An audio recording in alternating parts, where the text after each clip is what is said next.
The hope of the Lord's return, including the precious truth of the any moment rapture of the church, was fanned into flame in the hearts of many believers who, through Darby's ministry and example, longed for the Lord to catch them away as his waiting bride.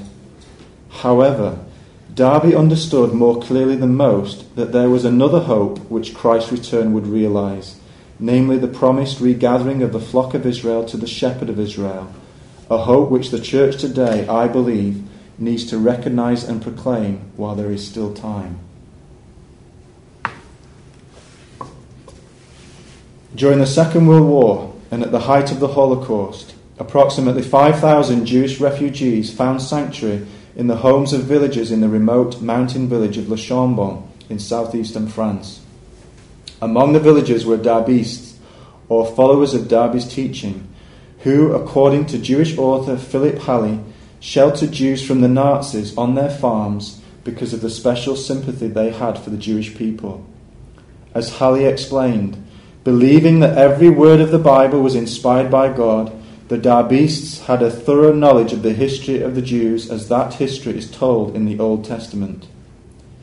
In his book, Standing with Israel, Why Christians Support the Jewish State, Jewish author David Brogg explains how these terrified Jewish refugees had stumbled upon a village of Plymouth Brethren, known in French as Darbyites after the movement's founder John Nelson Darby.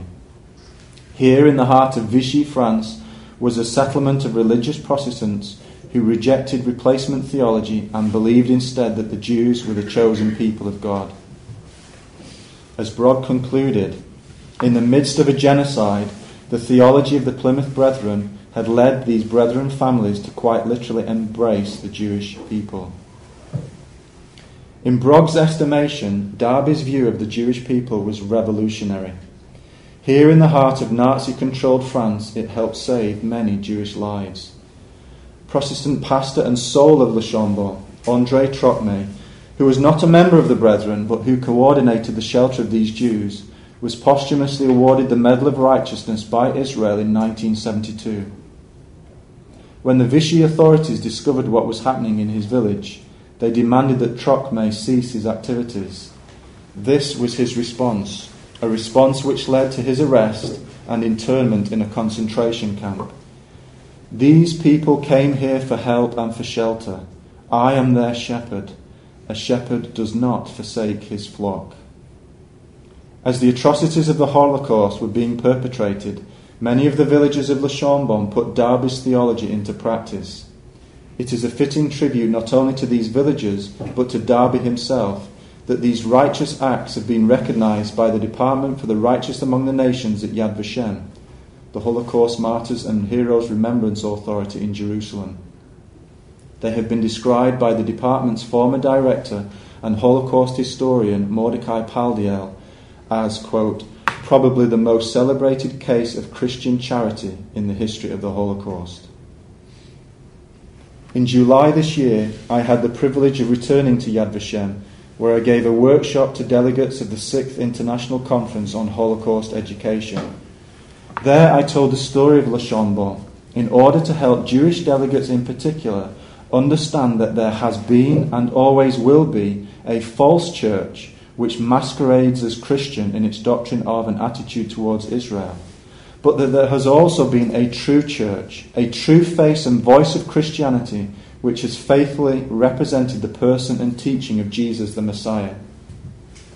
In a remote French village during the war, some of the scattered flock of Israel found shelter because Darby and those who interpreted the scriptures as he did understood something of the shepherd heart of God towards his people.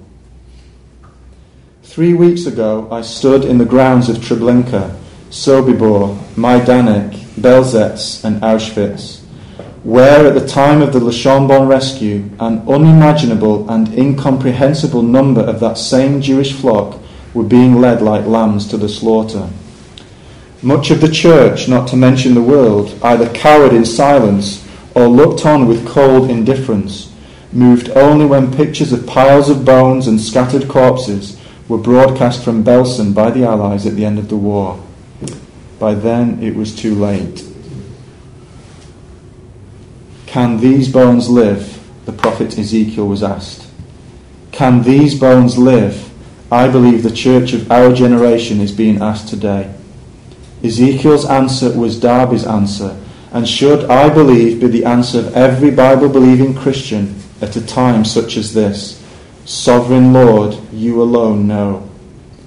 The prophet's response was not born out of uncertainty or lack of faith, but stemmed from an understanding of the sovereignty of one who alone has the right to build up and tear down, to give life or sanction death, but who, according to his perfect will and astonishing faithfulness, has determined that Israel will be like the linen belt Jeremiah tied around his waist, a people bound to God for his renown, praise, honour and glory. Jeremiah 13:11.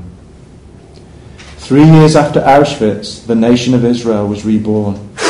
Had Darby lived to hear Ben-Gurion's declaration, there is no doubt in my mind that he would have wept with joy and declared with absolute conviction, "This is the finger of God." Ever since 1948, many who have followed in Darby's footsteps have prophesied from the Word of God that Israel will one day, as a nation, be filled with the breath of God's Spirit, own her Messiah, and be gathered into the shepherd's arms, fulfilling at last the deep longing Jesus expressed as he wept over Jerusalem.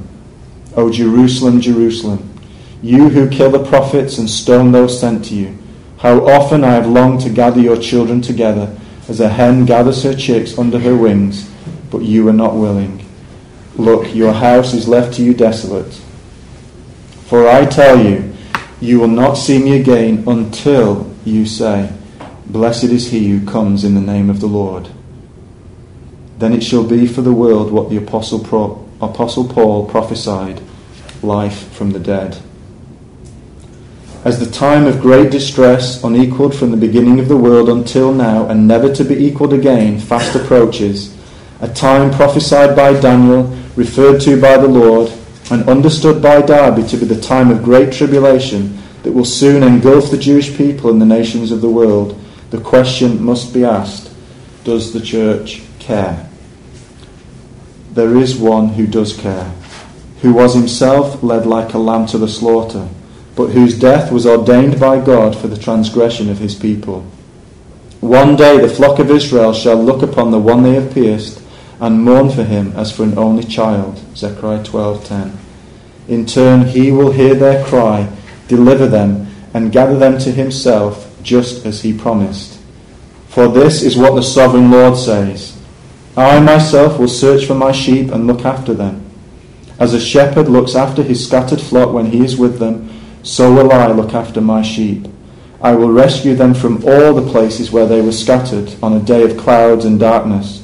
I will bring them out from the nations and gather them from the countries, and I will bring them into their own land. I will pasture them on the mountains of Israel, in the ravines and in all the settlements in the land.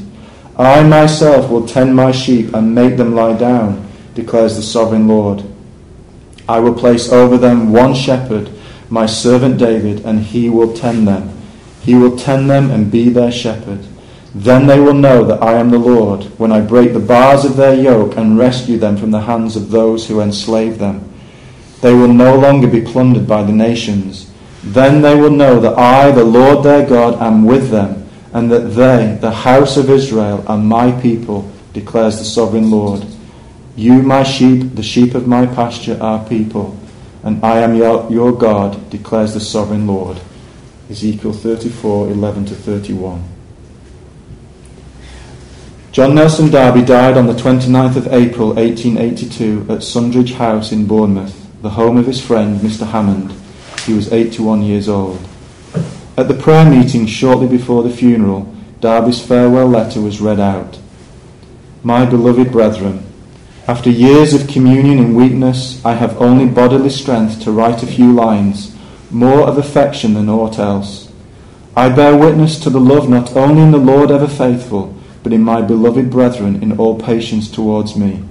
And how much more then from God unfeignedly do I bear witness to it. Yet I can say Christ has been my only object, thank God my righteousness too. I am not aware of anything to recall, little now to add. Hold fast to him. Count on abundant grace in him, to reproduce him in the power of the Father's love, and be watching and waiting for Christ. I have no more to add but my unfeigned and thankful affection in him.